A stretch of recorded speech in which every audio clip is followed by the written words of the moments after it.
aí, pessoal, tudo bem? Esse aqui é o segundo vídeo de uma série, né? Então se não viu o primeiro pode ver o anterior, sobre o fim do Monarcas Morelia, né? O clube mexicano que acabou virando notícia, né? Porque mudou de cidade, na verdade os donos resolveram mudar de cidade, então mudaram a marca, então o pessoal ficou escandalizado e é uma pena realmente ver um time histórico, quase 70 anos, faltavam 2 dias para completar 70 anos de vida, o time acabou, né? Falei naquele vídeo que o time ainda não acabou completamente, tá? Quer dizer, ele acabou, mas assim, não, ele morreu, mas pode ressuscitar, tá? Isso é uma coisa comum no futebol mexicano. E falei também naquele vídeo que assim, o próprio Mazatlán, quando a nova versão do time, né, o novo time que é criado, já deixou clara a direção que os títulos do Morelia, as cores, a camisa, tudo pertencem à cidade de Morelia. Então o Mazatlán é um novo time que não está levando os títulos, toda a história do Morelia junto. Ele está deixando lá na cidade de Morelia, então se alguém quiser assumir lá, assume, né? Bom, uma chance do futebol de Morelia reaparecer é alguém comprar um novo clube, um outro clube, e mudar esse clube para Morelia. Já estão falando que podem fazer isso na segunda divisão, ou fundar um novo clube lá, né? Então, mas é uma outra possibilidade, uma possibilidade mais oficial, mas que talvez não seja mais alternativa e por isso mais curiosa, e que daí acaba servindo de um bom pretexto para contar uma historinha que já estava prestes a fazer esse vídeo há um tempo, que é da Liga de Balompié Mexicano. A Liga Balompié é futebol, né? É bola-pé em espanhol, né? Balompié. É uma versão meio pouco comum da palavra futebol, mas existe na Espanha o Betis, e se chama Betis Balompié, né? Betis Futebol, né? Então, a Liga de Balompié Mexicano, que é uma liga alternativa que está sendo criada no México, que ela não será filiada à FIFA. Ela será uma liga que será operada independente de toda a estrutura da FIFA, do futebol, da estrutura da Federação Mexicana. Aliás, independente da Liga Mexicana da Federação Mexicana e da FIFA. Vai ser realizada. Eles resolveram montar uns times e tudo. E nada impede fazer isso. No vídeo sobre por que não há rebaixamento nos esportes americanos, eu explico isso. A gente está muito acostumado a ver o futebol por causa dessa estrutura de pirâmide de federações, a FIFA, depois as confederações continentais, federações nacionais, daí vem as ligas nacionais, depois vem em alguns casos federações regionais, como no Brasil, tudo. A gente está muito acostumado a ver por uma estrutura assim, então todo mundo, o universo inteiro, de alguma forma, do futebol, fica ligado, conectado com o universo da FIFA. Mas não precisa, nada impede você de querer criar o seu campeonato com seus amigos, ficar jogando, e esse campeonato de repente começa a ter algumas pessoas que gostam de ver aquilo, botam um dinheirinho para ajudar a pagar a galera aí que tá jogando, e vocês operam esse campeonato aí.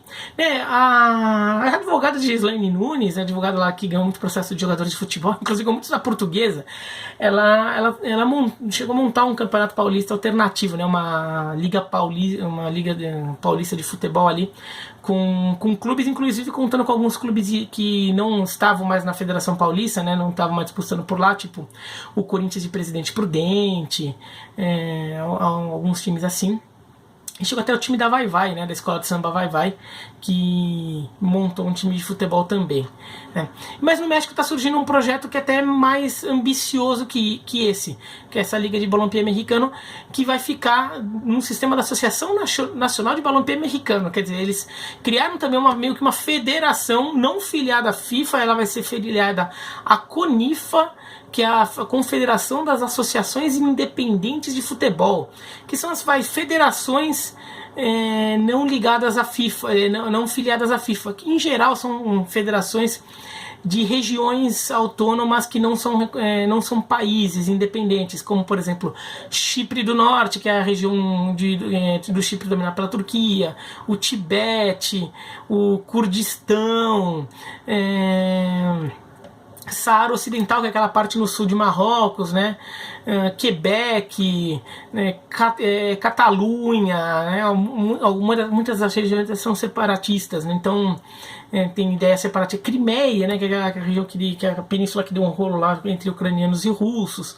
Groenlândia, que não é um país independente, o futebol da Groenlândia fica ligado à Dinamarca.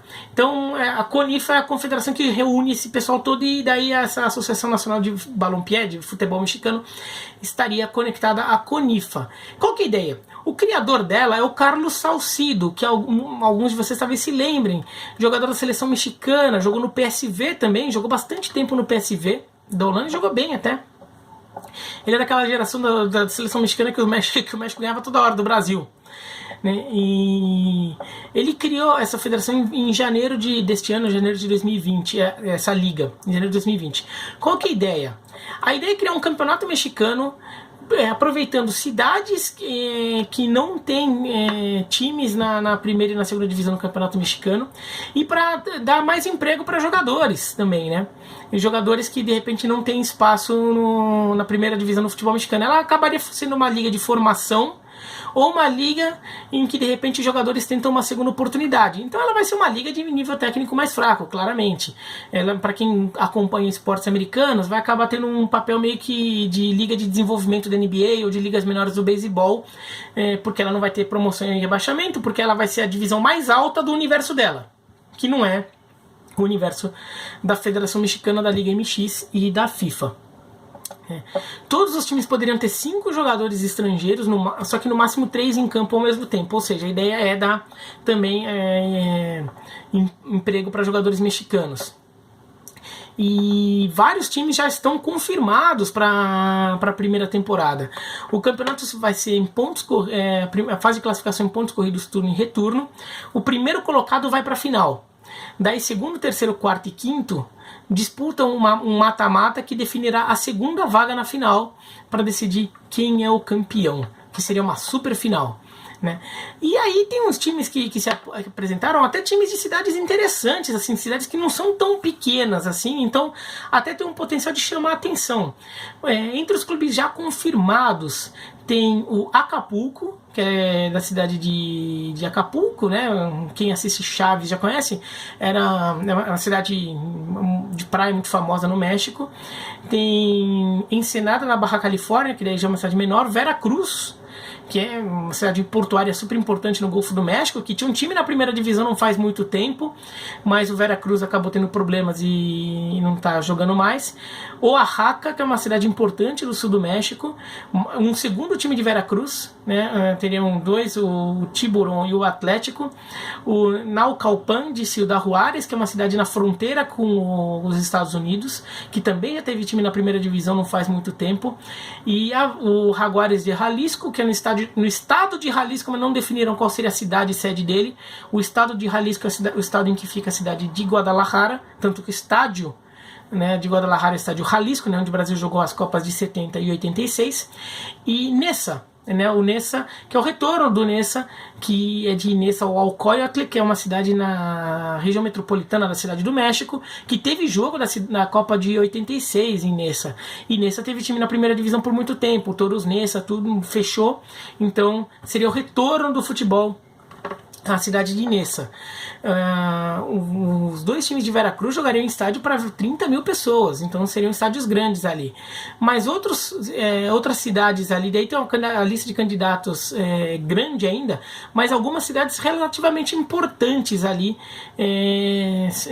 poderiam receber algum time. Durango, no estado de Durango, Mérida, na península de Yucatán, né, que é lá na pontinha no Caribe mexicano, lá perto de Cancún. Irapuato, que já teve time na primeira divisão, teve jogo na Copa de 86, tudo. Ciudad Obregón, em Sonora, que é uma cidade mais no norte do México, que tem um time muito forte de beisebol lá, até tem jogador brasileiro jogando lá.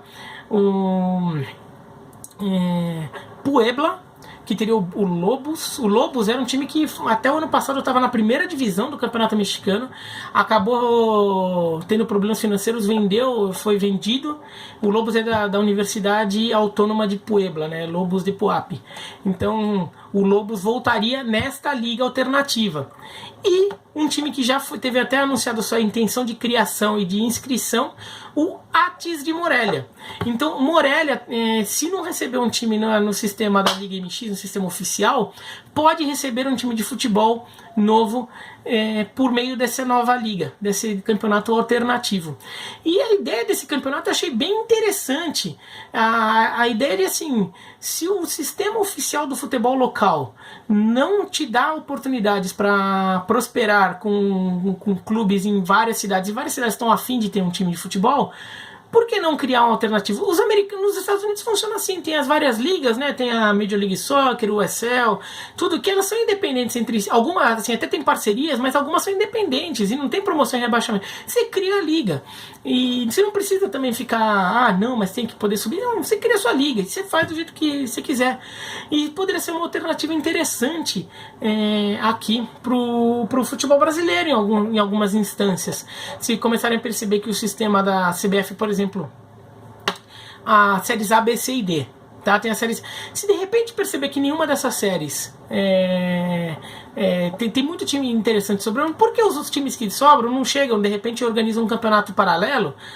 Claro, teria que pedir autorização para a CBF, essas coisas, mas assim, de repente, só para eles não ficarem parados, criam um novo campeonato, pode ser um campeonato brasileiro alternativo ali com os times que sobraram, mas porque acabam tendo alguns times ali interessantes, com alguma camisa ali, de repente pode até acabar atraindo gente para ver, ou alguma coisa assim que os mexicanos estão tentando fazer. Acho uma sugestão interessante, ainda mais num sistema de futebol tão engessado quanto o mexicano, que tem poucos times, todos eles acabam dependendo de investimentos pesados de empresas para conseguirem crescer, e a promoção e rebaixamento agora foi encerrado nos próximos anos, mas quando era um time só que subia, um time só que descia, então era muito difícil você conseguir subir para a primeira divisão. Se você caía, para você voltar era um inferno. Então, e tinha muitos times B de clubes importantes, então também ocupavam espaço que poderia ser times de outras cidades. Então, os mexicanos aí, o Salcido tá com essa ideia. Espero que prospere, porque seria uma ideia bem legal ali para você de repente criar uma nova forma de ver um pouco o calendário do futebol e conseguir botar times jogando em cidades que de repente querem ter times e não podem, tá? Poderia até ser uma alternativa, por exemplo, para o futebol amador no Brasil, campeonatos estaduais amadores se estruturarem um pouquinho mais em torno desse tipo de ideia, por exemplo. Tá bom? Mas é isso então. Gostou, dá o joinha. Se não gostou, se inscreve no canal, clica no sininho para receber notificação. E depois a terceira parte dessa historinha aqui. A primeira foi do Morelia, a segunda é essa aqui. A terceira é sobre mudanças de times nos Estados Unidos, porque acontecem tanto que afinal de contas acaba sendo a inspiração dos mexicanos. Tá bom? Tchau!